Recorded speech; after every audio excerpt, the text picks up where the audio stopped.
పేరట ప్రేమతో వందనాలు తెలియచేస్తున్నాను. దేవుడు నాకు ఇచ్చిన మరి యొక్క చక్కని తరుణాన్ని బట్టి ఆయన మాటలు ప్రకటించే అవకాశము నాకు, ఆయన వాక్యమును వినే అవకాశమును మీకు అనుగ్రహించిన దేవాది దేవునికే మహిమ ఘనత ప్రభావములు కలుగునుగాక. ఆమేన్. మరి ఈ దినపు ధ్యానం కోసమై పరిశుద్ధ గ్రంథం నుండి ప్రారంభ పుస్తకమైన ఆది కాండము, the first book of the Holi Bible is the Genesis, chapter 4 verse 9. 4వ అధ్యాయము 9వ వచనాన్ని తర్వాత 6వ వచనాన్ని చదువుకుందాము. యెహోవా నీ తమ్ముడైన హేబేలు ఎక్కడున్నాడు? కయ్యూను అడగగా అతడు నేనెరుగను, నా తమ్మునికి నేను కావలివాడనా? ఆలోచన యెహోవా కయ్యూనుతో నీకు కోపమేలా? చాలు చాలు చాలు. What is our subject? Why are you angry? కోపం ఎందుకు? దేవుని ప్రియబిడ్డలారా, ఎందుకో ఇది నా చాలా మందికి కోపం ఎక్కువైపోతా ఉంది కదా. చిన్నదానికి పెద్దదానికి ఇష్టం వచ్చినట్లుగా మాట్లాడుతూ ఉన్నారు. ఇక్కడ దేవాది దేవుడు పరమ నుండి దిగి వచ్చి తన కుమారుడైన ఆదాముకు అనుగ్రహించిన సంతానములో ప్రథమ సంతానమైన కయ్యూనుతో మాట్లాడుతున్నాడు. Cain, where is your brother Abel? కయ్యూను, నీ తమ్ముడు ఎక్కడా? ఈ ప్రశ్న కోపంగా ఉందా, చండాలంగా ఉందా, క్రమంగా ఉందా? దేవుడు తన కుమారుడైన అదే ఆదాము కుమారుడైన కయ్యూను అంటున్నాడు, నీ తమ్ముడైన హేబేలు ఎక్కడ? దాని కోపం ఎందుకు? ఆయన ఇస్తున్న జవాబును చూస్తామంటే చిర్రుగా ఉంటది. చూడండి ఏమంటున్నాడు అక్కడ? నేను నా తమ్మునికి కావలవాడనా? నాకు తెలీదు. I do not know. Am my brother's keeper. నేను నా తమ్ముడు కావలవాడినా? ఏంటి, నాకే తెలుసు, వాడి గురించి నాకేంటి? అదేంటి ఎక్కడా అన్నాడు. ఎక్కడ అన్నప్పుడు ఏమనాలి? తెలిస్తే తెలుసు అని చెప్పాలి, లేకపోతే పలానా చోట ఉన్నాడని చెప్పాలి, లేక నేను చూడలేదని చెప్పాలి. కానీ నాకేంటి, నేనేమన్నా కావలివాడనా అంటూ ఆలోచన వచ్చేసరికి తన ముఖం ఎలా మారిపోయిందంట? ముఖము చిన్నపుచ్చుకోవడమే కాకుండా కోపం పెంచుకుంటున్నాడంట. అందుకే ఆలోచన అన్నాడు, కయ్యూను నీకు కోపమేలా? నీవు ముఖము చిన్నపుచ్చుకుంటుందండి. Why has your face fallen down? నీ ముఖం చిన్నదైపోయింది ఏంటి? నవ్వుతూ సంతోషంగా ఉండే ఆయన కోపం ఎందుకు? Why are you angry? జాగ్రత్తగా వినాలి. ఈ మాటలు నేను ఇంకా కొంచెం డీప్గా తీసుకెళ్తాను, మీరు పరిశీలన చేద్దాం. వాస్తవానికి జరిగిన పరిణామాలు ఏమి దాపరించినప్పటికీ కూడా దేవుడు అడిగే విధానం ఎలా ఉందంటే, నీ తమ్ముడు ఎక్కడున్నాడు? స్పష్టంగా అడిగినప్పుడు స్పష్టంగా జవాబు చెప్తే సరిపోతుంది. కానీ కయ్యూనుకి ఎందుకు ఉలికెక్కువైంది, కోపం వచ్చింది, ఇంకా నోరు పారేసుకుంటా ఉన్నాడు. ఏమని? నేనేమన్నా నా తమ్ముడికి కావలివాడనా? దేవుడికి తెలియదా నువ్వెవరో? కానీ దేవునికి ఏం కావాలంటే అడిగిన దానికి జవాబు ఇచ్చేవారు కావాలి, అంతేగాని దాన్ని ఏదో తీసుకొని సాపుగా తీసుకొని మాట్లాడే వాళ్ళు ఉండకూడదు. దేవుడు ఏమి కోరుకుంటున్నారంటే తనకు అడిగిన మాటకు జవాబు చెప్పేవారుగా, తన చిత్తమును నెరవేర్చేవారుగా ఉంటే వారిని ఇంకా ఆశీర్వదించాలనేది దేవుని ప్రణాళిక. కానీ ఈ మానవులు ఏంటో దేవుడికే కౌంటర్లు వేస్తూ ఉంటారు కదా.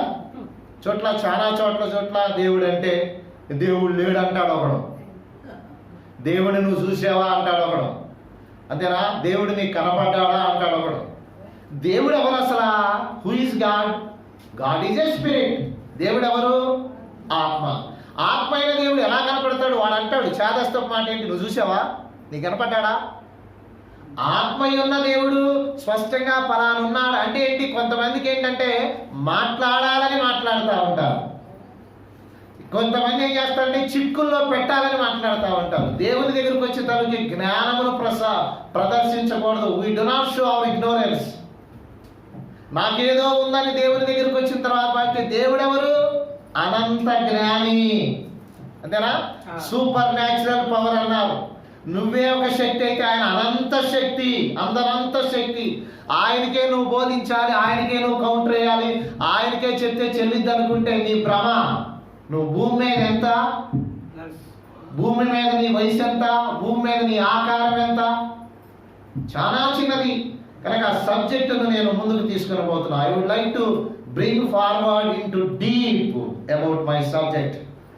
ఏమిటి ఇక్కడ?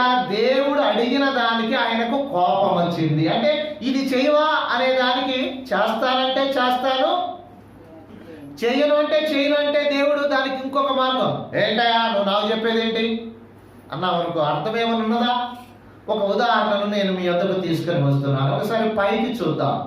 పైన ఏముంటాయి నీకు తెలుసు కదా. పైన వాస్తవానికి దేవుడు సృజించిన సృష్టి ఉన్నది.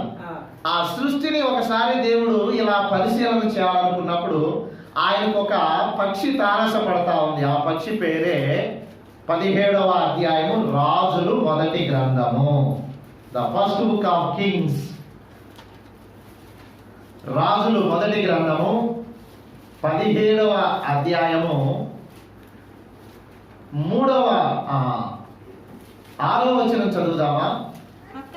అక్కడ కాకోలములు ఉదయమందు రొట్టెను మాంసమును అస్తమయమునందు రొట్టెను మాంసమును అతని యొద్దకు. దేవునికి స్తోత్రం. అమ్మా అందరూ నా వైపు చూడండి, వాక్యమును జాగ్రత్తగా వినండి. ఎందుకంటే చివరిలో ఒక చిన్న ప్రశ్న వేస్తా. ఎవరైనా నేను అడిగిన ప్రశ్నకు జవాబు చెప్తే వెంటనే మీకు ఒక బహుమానం కూడా ఇచ్చేస్తా. జాగ్రత్తగా అబ్జర్వ్ చేస్తూ వినండి. నేను చెప్పే మాటల నుంచే ప్రశ్న వేస్తా. ఇక్కడ చదివిన ఈ వచనములో కాకి ప్లస్ కాకి అంటే కొన్ని కాకులు కనపడతా ఉన్నాయి. జాగ్రత్త వినాలి. మొదట మానవుడు దేవుని మాట విన్నాడా? దేవుడు అడిగిన దానికి జవాబు చెప్పాడా? అంటే చెప్పకపోగా దేవుని మీద కోపం తెచ్చుకొని ఇంకేమంటున్నాడంటే నేనేమన్నా కావలి వాడనా, నువ్వు నన్ను అడగడం ఏంటయా అని అంటున్నాడు. తమ్ముడు గురించి అడిగితే తప్పేముంది? What is wrong in between brothers? అంతే కదా. తమ్ముడు గురించి ఎవరిని అడుగుతారు? అన్ననే అడుగుతారు. దేవుడు కూడా అలాగే అడిగాడు, కానీ అది ఆయనకు బాధేసింది. ఇక్కడ దేవుడు ఆకాశంలో ఉన్న ఒక పక్షిని పిలుస్తా ఉన్నాడు. ఏంటి? ఈ పక్షి నా పని చేస్తుందా చేయదా? ఈ పక్షులు నా మాట వింటవా వినవని ఏమంటున్నాడు? కాకులారా కాకులారా ఇలా రండి. ఏంటి ప్రభా? మీరేం చేయాలంటే ఉదయకాలమున సాయంత్రకాలమున ఆ కెద్రోను అనే వాగుంది. ఆ వాగు దగ్గర ఏలియా అనే ఒక ముసలి ఆయన ఉంటాడు. మీరు ఆయన దగ్గరికి వెళ్ళి ఏం చేయాలంటే ఆయనకు ఆహారం పెట్టాలా. అది కూడా ఏంటో తెలుసా? ఒక కాకేమో రొట్టె పట్టుకుంటే ఒక కాకేమో మాంసం పట్టుకోవాలా. అంటే కొన్ని కాకులు ఏం చేయాలంటే రొట్టె మాంసమును you have to bring meat and bread in the evening and in the morning. చూసారా? ఎప్పుడెప్పుడు? ఉదయమున రొట్టె మాంసం తీసుకెళ్ళాలి, సాయంత్రం రొట్టె మాంసం తీసుకెళ్ళాలి. నా ప్రశ్న ఏంటంటే దేవుడు సెలవిచ్చినట్లుగా ఆయన సృష్టిలో ఉన్న కాకోలము ఆయన మాట విన్నాయా వినలేదా? కోపపడినాయా? ఏంటి ప్రభువా? ఏంటి నువ్వు మాట్లాడేదేంటి? మేమేంటి? మా జాతి ఏంటి? మేము కాకులమై ఉంటే మాకు రొట్టె కావాలైతే, మాకు మాంసం కావాలైతే మేమే ఆహారం కోసం అనేక చోట్ల ఎక్కడెక్కడో తిరిగి సాటునో మాటునో తీసుకొచ్చి మేము తింటామైతే నువ్వేంది ప్రభువా? ఎవరో ముసలాయన ఉన్నాడంట, వాటికి మేమేం చేయాలంట? రొట్టెని తీసుకెళ్లాలంట, మాంసం తీసుకెళ్లాలంట. మళ్ళీ ఎప్పుడంట? క్రమం తప్పకుండా పొద్దున్నే తీసుకెళ్ళాలి, సాయంత్రం తీసుకెళ్ళాలి. ఇది నీకు భావ్యమా అని కోపగించుకున్నట్లుగా ఉన్నదా బైబిల్లో? దేవుని చేత సృజించిన సృష్టిలో కలుగునుగాక అంటే కలిగిన పక్ష జాతిలో నుండి కాకుల జాతిలో కొన్ని కాకులకు దేవుడిస్తున్న ఆజ్ఞను కాకులంట శిరస్సు వంచి చిత్తము ప్రభువా, because you have created us. మీరు మమ్మల్ని సృజించారు కనుక, మీరు సృష్టికర్త కనుక we will obey unto your word. చూసారా? కాకులు అంటున్నాయి, అయ్యా నువ్వు సెలవిచ్చినట్లుగా ఉదయకాలమున రొట్టె మాంసం సాయంత్రకాలం యు ఆర్ ద క్రియేషన్, ఆయన చేత సృజించబడిన నీవు కోపపడటం కానీ, తాపపడటం కానీ, ఎగ్గొట్టడం కానీ, తిరగాసుగా మాట్లాడటం తగదు. నమ్మితే దేవునికి స్తోత్రం చెప్పండి. ఎందుకో తెలుసా? నిన్ను దేవుడు తన కుమారుడుగా చేసుకున్నాడు. ఇంకొకటి చెప్పాలంటే ఆయనకు ప్రియమైన బిడ్డ. You are loving son. నిన్ను ఆయన ప్రేమిస్తున్నాడు గనక నువ్వు ఆయన మాట వింటే నిన్ను హత్తుకుంటాడు. అలా కాకుండా దేవునికి వ్యతిరేకం చెప్పటం కానీ, దేవుడు ఎక్కడున్నాడని కానీ, దేవుడిని మేము చాలా చూసేవాళ్ళని కానీ, ఏంటంటాను మాట్లాడేది అన్నట్లుగా అంటే దాని పర్యవసానం నువ్వే అనుభవిస్తావు. జాగ్రత్త. దేవుని మాట వింటున్నావా లేదా కోపగించుకుంటున్నావా? కనుక మొదటి ఎగ్జాంపుల్ ప్రకారము ఆయన చేసిన సృష్టిలో కాకులు దేవుని మాటను తూచా తప్పక, లోకంలో మనందరికీ తెలుసు, గాలి దొరికితే తుర్రున నోటి కనిపించుకొని ఎత్తుకెళ్ళి ఎక్కడో చెట్టు మీద, ఎక్కడో కొండ మీద, ఎక్కడో స్తంభం మీద ఉండి దాన్ని తిని అమ్మాయి వెళ్ళిపోయే కాకి, మీరు మాంసం కడుగుతున్నప్పుడు మీరు ఆదమనిషి లోనికి వెళ్తే ఒక మొక్కో 2 మొక్కో దాన్ని ఆదమనిషి నోటికో కాళ్ళకు కూడా కట్టుకొని తీసుకెళ్లే కాకి, పరమందున దేవుడు చెప్తే అంట ముద్ద శుద్ధంగా పొద్దున్నే సాయంత్రం రొట్టె మాంసాన్ని తీసుకెళ్లి దేవుని కుమారుడైన ఏలియా గారికి పెట్టడం అద్భుతం కదా? చప్పట్లు కొట్టి దేవునికి స్తోత్రం చెప్పండి. మానవుడా are you listening to the word of God? దేవుని మాటకు నువ్వు వింటున్నావా? దేవుని మాట వింటున్నావా? ఎందుకు కోపం? అందుకే వాక్యం అంటుంది, నరుని కోపము దేవుని నీతిని నెరవేర్చదు. నువ్వు కోపడితే ఏమైనా? అందుకే 6-7 చదువుతారా? గలతీయులకు రాసిన పత్రిక ఒక చక్కని మాట ఉంటుంది ఈ కోపాల గురించి. The book of Galatians chapter 6 verse 7. గలతీయులకు రాసిన పత్రిక 6వ అధ్యాయము 7వ వచనము.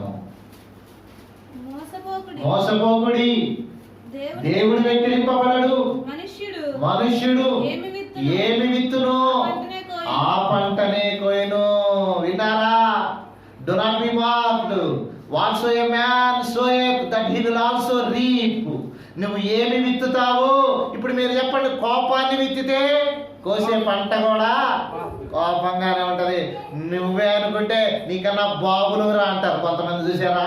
నువ్వే టాప్ అనుకుంటే నీకన్నా మేము అంటే తగ్గి ఉండటం అనేది దేవుని ఎదుట మనం నేర్చుకోవలసిన గుణమండి దేవుని బిడ్డలారా. అందుకే దైవ సన్నిధికి వస్తున్నాం. మీలో ఎవరైనా కోప తాపాలు ప్రదర్శించాలనుకుంటే దయచేసి దేవుని దగ్గర చల్లవు.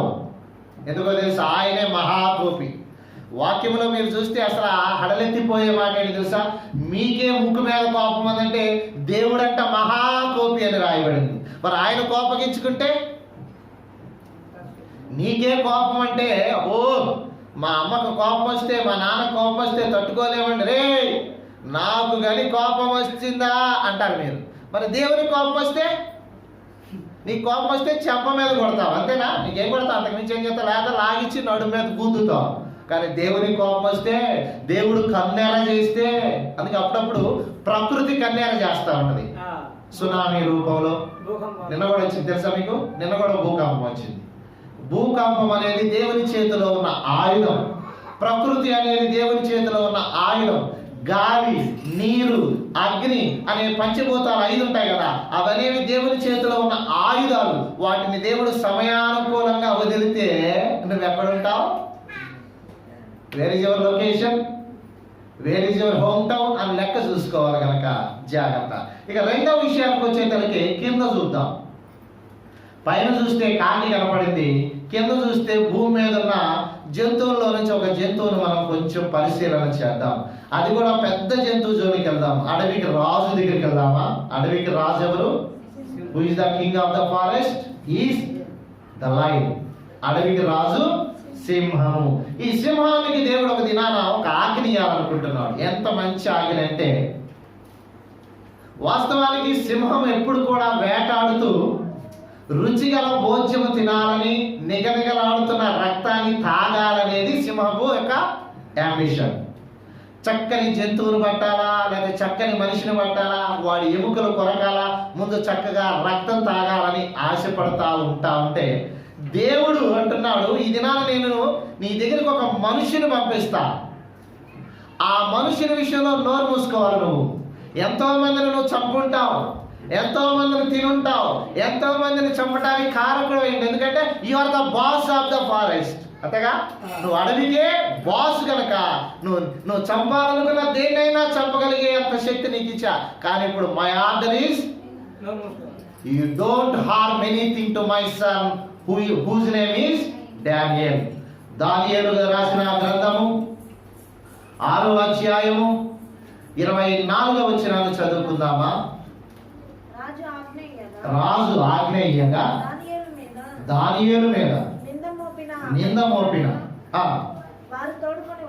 వచ్చి సింహపు గుహలో they thrown Daniel into the den of thieves. సింహాల గుహలో బోనులో పడేశారంట. జాగ్రత్త వినాలి. ఏం జరిగిందో మీకు తెలియదు, సందర్భం అది కాకపోయినా ఇక్కడ నేను చెప్తున్న మాట ఏంటంటే సింహానికి తిరుగులేదు. Because that is the boss. అది రాజు కనుక దానికి తిరిగిలేదు. కానీ ఇక్కడ పరమందున దేవుడు ఏమంటున్నాడంటే నువ్వు నా మాట వినాలి. ఏ విషయంలో? నా సేవకుడైన దానియేలును నేను నీకు బోనులో వేయబోతున్నా. సింహాలు వింటున్నారా? ఒకటి కాదు, యు లైన్స్, ఓ సింహాలారా, మీ అందరికీ నేను చెప్తున్నా, జాగ్రత్తగా రండి. నా కుమారుడైన దానియేలును ఈ రాత్రి నేను గుహలో వేయించబోతున్నా. మీరేం చేయాలి? దొరికింది అదునుగా తినేరు, దొరికింది అదునుగా కొరికేరు, దొరికింది అదనగా పిప్పి పిప్పి చేశారు. ఆగండి ఆగండి ఆగండి, తర్వాత మళ్ళీ మీకు మాంసం వేపిస్తా. మీరు ముందు నా మాట వింటే తర్వాత మీకు కావాల్సినంత మాంసాన్ని నేనే పంపిస్తానని దేవుడు ప్రేమతో తన సృష్టిలో భాగమైన ఒక జంతువులతో అంటున్నాడు, దానియేలుకు మీరు ఎలాగో హాని చేయకూడదు. ఓకే, రాజాజ్ఞను బట్టి దానియేలును పట్టుకున్నారు, ఇస్త్రీ బోన్లో వేసేసారు. సరే, జాగ్రత్తగా మళ్ళీ ఏదైనా జరిగిద్దేమో, రాజుగారు బయటికి తీసుకొస్తాడని ఒక పెద్ద రాతిని కూడా పనిచేశారు, వెళ్ళిపోయారు. మీరు చెప్పండి దేవుని బిడ్డలారా, దేవుని మాట విన్న అడవికి రాజైన సింహం ఆయన మాటను విన్నదో లేదో దాని కింద వచ్చిన చదువు 26 26th verse 26 26 6:26 చదవండి. 22 చదవండి. 22 నేను నా దేవుని దృష్టికి నిర్దోషినిగా కనబడితేనే కనుక. చాలా జాగ్రత్తగా దేవుని బిడ్డలారా, పాము ఎదురైతే భయపడేవాళ్ళు, కుక్కలు ఎదురైతే భయపడేవాళ్ళు, ఇంకేదైనా ఎదురైతే భయపడుతున్నారా? మీరు మీ దేవుని దృష్టికి ఎలా ఉంటే సింహం కూడా అలా ఉంటుందో చూడాలి. ఇక్కడ చూడండి, ఒక మంచి మాట ఏంటి? I was innocent to the sight of the Lord, so the mouth of lion was shut down. చూసారా, నేను నా దేవుని దృష్టికి నిర్దోషిగా కనపడ్డాను కనుక సింహాలు ఏం చేసినాయి అంట? నోళ్ళు మూసుకుని అంట. దానియేలు ప్రార్థించగా సింహపు నోళ్ళను మోయించెను. అనండి, దానియేలు ప్రార్థించగా సింహపు నోళ్ళను మోయించెను. ప్రార్థనే ప్రభు సన్నిధి, ప్రార్థనే ప్రభు ధ్యానము. ప్రార్థనా పరుడువా? ప్రార్థన నీలో ఉందా? నీ ప్రవర్తన బాగుందా? నువ్వు దేవుని దృష్టికి యథార్థంగా నీతిగా ఉంటే నోరు మూసుకోవాలి. ఎవరు? అడవికి రాజైన సింహం, ఏనుగుల్లో పెద్దదైనా లేక జంతువైనా ఏనుగు, లేక నీ చుట్టూ సంచరిస్తున్నప్పుడప్పుడు నీ మీదకి వస్తుంది అంటున్నా. అందుకే నా జీవితంలో నేను నా వాహనాన్ని నడుపుతున్నప్పుడు నాకు తెలిసి 300 సార్లే పాము నా ముందుకు వచ్చేది. చాలా సార్లు. నిజంగా నేను వెళ్తున్నప్పుడల్లా నా ముందు ఇట్టు వెళ్తుంది, నా వెళ్తున్నప్పుడు ఇట్టు వెళ్తుంది. నేనే అంటాను పో. ఎందుకో తెలుసా? నేను నా దేవుని దృష్టికి యథార్థంగా ఉంటే నాకు అది నమస్తే చెప్పి వెళ్తుంది. నేను నా దేవుని దృష్టికి దోషిగా కనపడితే వచ్చి కాటేస్తే వెళ్ళిపోతుంది. జాగ్రత్తగానండి. ఎందుకో తెలుసా? సృష్టిలో ఉన్న దేనికైనా దేవుడు ఆర్డర్ ఇవ్వాలి. ఇక్కడ సింహము నోరు మూసుకోవటానికి ఆయనే చెప్తున్నాడుగా. సింహం ఎందుకు నోరు మూసుకుంది? నోరు మూసుకుంటుందా అసలు? ఏదైనా దొరికితే సింహం నోరు మూసుకోవడానికి అది ఏమైనా తిరిగి పొందా? అదే దేవుని దృష్టికి యథార్థంగా ఉన్నాడంట. భక్తిలో యథార్థత, ప్రవర్తనలో యథార్థత, పరిపాలనలో యథార్థత, ప్రతి విషయంలో న్యాయమును నమ్మకంగా నెరవేర్చుకుంటూ రాజుగారికి నమ్మినట్టుగా ప్రధానమంత్రిగా ఉద్యోగం చేస్తున్నప్పుడు కూడా లంచాలకు తావు లేకుండా, అధికార దుర్వినియోగానికి పాల్పడకుండా నమ్మకంగా ఉన్నాడు గనక దేవుడు ఎవరిని పంపించాడంట? తన దూతను పంపించాడంట. వెళ్ళు దూతలారా వెళ్ళండి, ఈసారి మీరు ఎవరికి చెప్పాలి? సింహానికి చెప్పాలి. ఏమని చెప్పాలి? నా సేవకుడైన దానియేలుకి ఎలాంటి హాని జరగకుండా చూసుకోండి అని చెప్పాలా. దేవునికి స్తోత్రం. ఇక రెండో విషయంలోకి వచ్చేసరికి పెద్ద జంతువులలో అదే అడవికి రాజైన సింహము కూడా ఆయన మాట. దేవునికి స్తోత్రం. మరి మానవుడికే ఎందుకో ఈ కోపం అర్థం కాదు. సింహానికి కూడా బాగా కోపమే. సింహం చేతిలో పెడితే ఏమైంది కదా? ఒకసారి ఎవరి మీదకి వెళ్ళింది చూద్దామా? మనకు సందర్భం కావాలి, కొంచెం టచ్ ఇచ్చి మళ్ళీ ఇంకొక దానికి వెళ్దాం. ఒకసారి ఎవరి మీదకి వెళ్ళింది? బలాజ్యుడైన సంసోను మీదకి వెళ్ళింది. బలాజ్యుడైన సంసోను జుట్టును చూసి ఆ యొక్క బలగానికి అన్నట్లుగా విర్రవేగితే, సంసోను ఎవరు? హీ వాజ్ అనాయింటెడ్, లేకపోతే అతడు నాజీరు చేయబడిన వాడు. He was a separated person. దానికి దేవుని ఆత్మ ఆయన మీదకి వస్తే సింహాన్ని పట్టుకొని కూడా చీల్చి అవసరాలు వేసింది. ఒకసారి గొర్రెల మందలో మేపుతా ఉన్నాడంట దావీదు గారిని చూస్తుండగానే సింహం వచ్చి నువ్వేం చేస్తావు అన్నట్టుగా వచ్చి మందలో నుండి మేక పొలం తీసుకొని వెళ్ళిపోతుందంట. ఈ దావీదు గారు దాని మీదకి పోతే ఆ సింహం ఏం చేసింది తెలుసా? దావీదు మీదకి బొబ్బరించుకుంటూ వస్తే అక్కడ రాయబడి అనమాట చూస్తే, అది నా మీదకి రాగా దాన్ని పట్టి దవడ చీల్చి అవతాలేసి దాని నోట్లో ఉన్న గొర్రె పిల్లను కాపాడిన రాజా. సింహాన్ని చీల్చగలిగిన శక్తి ఎక్కడొస్తుంది? అంటే నీ మీదకి రాకపోయే దేన్నైనా నువ్వు ఎదిరించాలంటే నువ్వు నీతిమంతుడు అయి ఉండాలా. కోపం పడకూడదు. కోపం ఎందుకు వస్తుంది? తప్పు చేస్తే వస్తుంది, అన్యాయంగా ఉంటే వస్తుంది, ఇంకేదో ఉంటే వస్తుంది, లేకపోతే ఇంకేదో ఆలోచనలో ఉంటే వస్తుంది. కనుక దేవుని దగ్గర దయచేసి కోపపడటం వల్ల నీ కార్యాలు జరగవు దేవుని బిడ్డ. కనుక రెండవ విషయంలో సింహం ఆయన మాట ఉంది. మూడవ విషయాన్ని చెప్పుకుందామా? ఒక పేజీ తిప్పండి. యోనా గ్రంథం. Look unto the underneath. అమ్మా ఒకసారి మనం పైకి చూసాం, తర్వాత కింద చూసాం, ఇప్పుడు ఇంకా లోనగా చూడండి, అంటే భూమి కిందగా చూడండి అన్నట్టుగా చూద్దాం. చూస్తే ఏం కనపడుతుంది అంటే, ఒక దినాన దేవాది దేవుడు ఆ సముద్రంలో ఉన్న చేపలన్నిటికీ రాజైన ద బిగ్ ఫిష్, ఏంటది? పెద్ద చేప కాకని ఇవ్వాలనుకుంటున్నాడు. 1వ అధ్యాయము 17వ వచనాన్ని చదువుకుందామా? The book of Jonah chapter 1 verse 17. 1:17. గొప్ప మద్యము ఒకటి యోనాను మృగవలని యెహోవా నియమించి ఉండగా. చూసారా? Guide lines ఎవరిస్తున్నారు? ఓ చేప, చేపలలో చేప, పెద్ద చేప, తిమింగలమా, సముద్రానికి రాజు కదా. అవును ప్రభువా, నువ్వే కదా రాజు చేసింది. సముద్రంలో పెద్ద చేప, అవును ప్రభువా, నువ్వే కదా అంత చేసింది. అయితే ఇప్పుడు నీకు ఒక చిన్న టెస్ట్ ఏంటో తెలుసా? ఇప్పుడు నేను నీకు ఎలాగా ఒక మనిషిని అయిపోతున్నాను. నువ్వు అన్ని చేపలు తిన్నట్టు తినేవు, లేకపోయింది. ఇదిగో తిమింగలమా, వింటున్నావా? నీవు తిరుగులేదని సముద్రంలో ఎన్నో చేపలు తింటావు కదా. అవును ప్రభువా, దొరికిందాన్ని ఎలా తినేస్తా. నాకు ఎదురేదన్నా వచ్చిందంటే అయిపోయిందే. కానీ ఇది నాన్న నేనేం చెప్తున్నాను తెలుసా? ఒక మనుషుడు నీకు ఆహారంగా అయిపోతున్నా. అయితే నువ్వు చేయాల్సింది ఏంటో తెలుసా? కేవలం మింగాలి. అదేంటయ్యా, కొరకూడదా? మంచి అవకాశం దొరికిందని తిరగకూడదా? You do not harm to him, you do not touch him, you do not harm anything to him. Just swallow, మింగు అంతే. యు హ్యావ్ టు స్వాలో, మింగి కడుపులో పెట్టుకో. అది కూడా ఎన్ని రోజులు తెలుసా? 3 రోజులు. ఇదేంట్రా బాబు? అమ్మా చూడండి, ఏందయ్యా ఈ ఏషియాలు? ఏందయ్యా నేను సముద్రంలో ఉండే నాకు చేపల గురించి చెప్పు, నత్తల గురించి చెప్పు, పీతల గురించి చెప్పు, పావుల గురించి చెప్పు, ఇంకేదైనా చెప్పు, అది బాగుంది. ఎవడో మనుషులు వస్తాడంట, వాడిని నేను మింగాలంట, 3 రోజులు కడుపులో పెట్టుకోవాలంట. అంటే చేపలలో పెద్ద చేప అయిన తిమింగలము కోపపడి చేదరించుకుందా? దేవుని మాటకు లోబడిందా? ఏమా చూడాలి, చాలా జాగ్రత్తగా మీరు ఆలోచించాలి. మీకు బాగా అర్థం కావాలంటే ఇంకా మీకు ఒక రెఫరెన్స్ చూపిస్తాను. రెండవ అధ్యాయము 10వ వచనాన్ని చదువుతారా? లేదా 9వ వచనం? 9 చదవండి చివరి లైన్.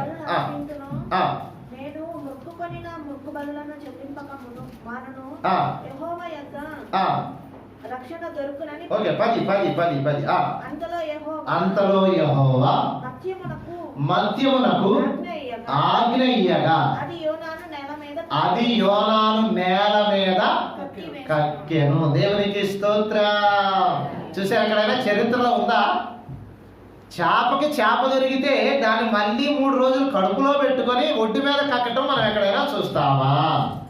కాకికి రొట్టో మాంసం దొరికితే అది నోట్లోంచి తినకుండా దాన్ని తీసుకొచ్చి మళ్ళీ మీ ఇంట్లో నీకు ఇచ్చేయటం నువ్వు ఎప్పుడైనా చూసావా? అడవికి రాజైన సింహానికి దానికి ఆకలిగా ఉన్నప్పుడు, లేకపోతే దొరక ఏదైనా ఒక మంచి ఆహారం దొరికితే నా బుద్ధి అని చెప్పి తీసుకొచ్చి మళ్ళీ మీ ఇంటికి అడిగితే నువ్వు ఎప్పుడైనా చూసావా? ఇక్కడ చూడాలి, నువ్వు ఇక్కడ చూడాలి. Look unto the word of God. ఇక్కడ చూస్తే పెద్ద చేప ఉంటుంది, మింగమంటే మింగింది, కడుపులో ఉంచుకోమంటే ఉంచుకుంది. పొరపాటున దాన్ని ఆ యోనా అనే భక్తుడిని లేక ప్రవక్తల జోలికి పోకుండా 3 రోజుల పాటు అవస్థపడినా. ఎందుకో తెలుసా? తిమింగలం ఇంత చేపను తింటే తట్టుకుంటది. కానీ ఇప్పుడు ఎంత చేపని? పెద్ద చేపని. మా మానవుడు అంటే దగ్గర 5-6 అడుగులు ఉంటాడు కదా. ఈ 5-6 అడుగులు ఉంటే ఒక మనిషిని మింగాలంట, మళ్ళీ 3 రోజులు తన కడుపులో పెట్టుకోవాలంట. ఆయన ఓర్చుకొని ఇదంతటిని భరించి ఇప్పుడు దేవుడు ఇస్తున్నాడు తెలుసా? తిమింగలమా, you great fish, go and vomit him, కక్కేసాయి అనగానే మరలా ముద్దసొద్దంగా ఎక్కడ తీసుకురావాలి? ఒడ్డుకు తీసుకొచ్చి, మరి సముద్రంలో కాదు, ఇక్కడ ఈ ఒడ్డు నుండి ఆ ఒడ్డుకు తీసుకొచ్చి కక్కాలా. ఊరి బాబు, నువ్వేం దేవుడు ఆయన అలా. ఈ మానవుడికి పోయే కాలం ఏంటో. దేవుడు అంటే ఒంటి కాలం మీదకి వస్తాడు, దేవుని సేవకులంటే ఒంటి కాలం మీదకి వస్తా ఉంటారు. ఏమిటో అర్థం కాదు. ఎందుకంత కోపం? దేవుని బిడ్డ, దేవుని సృష్టిలో చూడు, జంతువులు లోబడుతున్నాయి, పక్షులు లోబడుతున్నాయి, కానీ మానవుడా ఆరిఓబే. ఎందుకో దేవుడు అంటే ఏంటో తేలిక. చాలా మంది ఏ అని లెగుస్తా ఉంటారు. జాగ్రత్త జాగ్రత్త దేవుని బిడ్డ. సృష్టిని చూసినప్పుడు నీకు అర్థమవుతుంది ఏంటంటే సృష్టి అంతా ఆయనకు లోబడినట్లుగానే ఉంది, కానీ ఎక్కడ ఎదురు చెప్పినట్లుగా లేనప్పుడు నువ్వెందుకు ఎదురు చెప్తున్నావు? నీకెందుకు కోపం వస్తుంది? నీకెందుకు ఉలుకు వస్తుంది? ఆలోచన చేసుకొని ఆయన ఉగ్రతకు తావివ్వకుండా ఉండాలంటే దయచేసి అవి మాట విన్నప్పుడు నేనెందుకు మాట వినకూడదనే ఉద్దేశం నీకు రావాలా? కోపం మానండి, పట్టుదలలో మానండి, బెట్టులో మానండి. దేవుని విషయంలో ఎందుకో తెలుసా? ఆయన తలుచుకుంటే ఈసారి మానవుడిని మోసుకెళ్తాడు. ఇందాక కాకి చెప్పాడు, ఈసారి కాకి చెప్పాడు, నీ పక్కడికే చెప్పాడు, నేనేసుకెళ్ళిపో. దేవదూతలు పంపించాడు కదా ఇందాక. ఇప్పుడు ఆ దేవదూతలకు ఏం ఆజ్ఞిస్తా అంటే ఇక ఈ నొద్దులే, తీసుకొచ్చేయండి, తొందరగా తీసుకొచ్చేయండి, వణుకులో తీసుకెళ్ళిపోమని, తొందరగా తీసుకెళ్ళిపోము. అందుకే కదా చచ్చిపోతే తల్లులైన తండ్రులైన వాళ్ళు ఏమంటారు? తీసేయండి, ఇక తీసేయండి, వాసన వస్తుంది, ఇక తీసేద్దాం, ఇక లేపేద్దాం. ఉంచుకో, ఒక వారం ఉంచుకో. వారం కాదు, ఒక రోజు దాటితే వాసన. 1.5 రోజు 2 రోజులు దాచిందంటే చాలు, చుట్టుపక్కల వాళ్ళందరికీ వాసన వస్తున్నాడు అంటారు. పనికిరాని fellow, you are useless fellow. కానీ దేవుడు నిన్ను he made you a useful fellow. నిన్ను పనికొచ్చే పాత్రగా చేసుకున్నాడు. కానీ దేవుని విషయంకి వచ్చేసరికి కోపతాపాలు పెట్టుకోగాక, దైవ సన్నిధికి వచ్చినప్పుడు చేదరించుకోగాక, దేవుని సన్నిధిలోకి వచ్చేసరికి చాలా ప్రశాంతంగా గడుపు. ఎందుకంటే దేవుని ఆలయంలో ఏముంటుంది తెలుసా? ప్రశాంతత ఉంటుంది, నెమ్మది ఉంటుంది, ఆనందం ఉంటుంది, సంతోషం ఉంటుంది. కానీ ఇక్కడికి వచ్చిన తర్వాత రేజ్ అవగాక. You don't raise your mouth or voice, because this is the place of peaceful. చూసి కాకులను చూసి ఏమి నేర్చుకోవాలి? అవి దేవునికి విధేయత చూపినవని అర్థం చేసుకోవాలి. సింహాలను చూసి మనం ఏం నేర్చుకోవాలి? అడవికి రాజు అయ్యిండు కూడా లోబడినట్లుగా మనం చూస్తున్నాం కదా. అయ్యో, అలాగే చేపను చూసి మనం ఏమి నేర్చుకోవాలి? అరే చేపను మింగే చేప నన్ను మింగినప్పుడు కూడా ఏమీ చేయలేకపోయింది అంటే దేవుని మాటకు మింగింది, కక్కు కక్కింది. అబ్బా నిన్నేమంటున్నాడు దేవుడు? ఇది చెయ్యి. నువ్వు చెబితే చేస్తానా? ఇప్పుడు నిర్గమాకాండం 20వ అధ్యాయం 8వ వచనంలో ఏముందో తెలుసా అండి? నిర్గమకాండము 20వ అధ్యాయంలో ఆజ్ఞల్లో 3వ ఆజ్ఞ బహుశా అనుకుంటున్నాం, విశ్రాంతి దినమును ఎక్కడుందా చూడమ్మా, విశ్రాంతి దినమును పరిశుద్ధముగా ఆచరించుటకు ఈ మాట నేనంటే మీ కోపం. ఆదివారం చర్చికి రా అంటే వెయ్యిలు లెగుతారు, మొత్తలేవయ్యా మా తెలియదు ఆ మాత్రం. మానవుడా నీకు కోపం ఎందుకు? చర్చికి రాలేదని నేను అడిగితే నీకు కోపం ఎందుకు? దైవ సన్నిధిలో ఈ మధ్య కనబడట్లేదంటే కోపం ఎందుకు? నేనేమడుగుతున్నాను? దేవుని సన్నిధికి రాలేదని నేను అడుగుతున్నాను. నేనేమడుగుతున్నాను? ఇవాళ ఆదివారం కదా ఇంటికాడ ఎందుకుంటున్నావు అని అడుగుతా. నీకేమెంత భయం లెగుతావు? ఇవి చేయమంటే అంత భయం లేచినయా? ఏమంటే సృష్టిలో ఉన్న సృష్టిలో పడుతున్నప్పుడు సృష్టికి అధికారం నీకుందని చెప్పి ఆయన మీదకే లేచేవాడుగా తయారు కాగాక నీ ఆయుష్ను దిగమింకోగాక. అందుకే ఇప్పుడైనా సరే కోపతాపాలు పట్లు బెట్లుంటే దేవుని బట్టి వదిలేసి, దేవా నీ ఎదుట నేను కేవలము నిమిత్త మాత్రుడని చెప్పి తగ్గించుకో. తనను తాను తగ్గించుకున్నవాడు హెచ్చించుకొని ఇది నాది, ఇది నేను, నాది అని నువ్వు అన్నావా, నాది అనే లోపు అది ఉంటుంది, నువ్వు మాత్రం ఉండకుండా పోతావు. అర్థం చేసుకొని సృష్టికి లోబడినట్టుగా మనం కూడా సృష్టికర్తకు లోబడి ఆయన మాట వినేవారంగా ఉండాలని తెలియచేస్తూ ఈ మాటలు ముగిస్తున్నా. దేవుడి మాటలు మన కొరకు దీవించును గాక. ఆమేన్, ఆమేన్.